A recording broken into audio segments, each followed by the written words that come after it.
All right, so now we're on wrist defense, number 5, which is going to be a head wrap and arm wrist throw. So what's happening is he is grabbing, same thing. I'm making sure I'm lowering my center of gravity. I'm going to take this other hand, the hand that's not being grabbed, and I'm grabbing underneath his wrist. At the same time I do that, I'm going to take my hand and I'm going to roll my hand down so that way it puts his wrist to a pressure position and lifts his elbow up. At the same time I do that, I'm stepping my left foot in. 1. Now all this is doing is allowing me to get out of this wrist that I grabbed from here, and from this position I'm wrapping my hand around his head. Now this hand, you notice I started off with this position. 1 is wrapping up as I turn around. So again, slow. 1, 2, you can see this wrap and turn as I wrap around his head. Now watch my foot placement.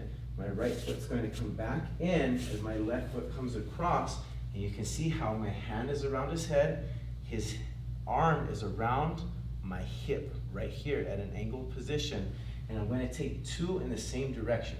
So what I mean by that is like rocking a baby with my hands. I'm going to take them back away from me this way at an angle. So when I do this, I turn my knee down. It's just a basic body drop throw, but I'm using it with the hip and the head and that arm across my hip, same time, and 1. All right? And make sure that you guys are practicing your faults, even if you're not doing it hard, so that way when they do it at speed, you're not hurting yourself. So again, when you see this motion, when I'm coming to this position, I'm dropping down low. 1, getting a lower center of gravity. See, I'm rolling my hand this way. My pinky's turning to him, and at the same time when I pull, this hand rolls. From here, I wrap. See, I step my left foot in, and my right foot comes in too.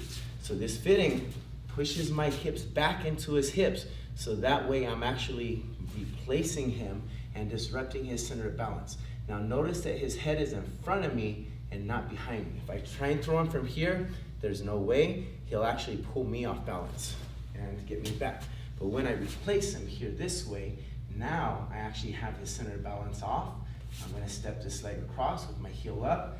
This hand's coming across the hip. This hand is moving with it. I'm looking over my shoulder and turning my knee down. Good. So at speed, number 5 looks just like this.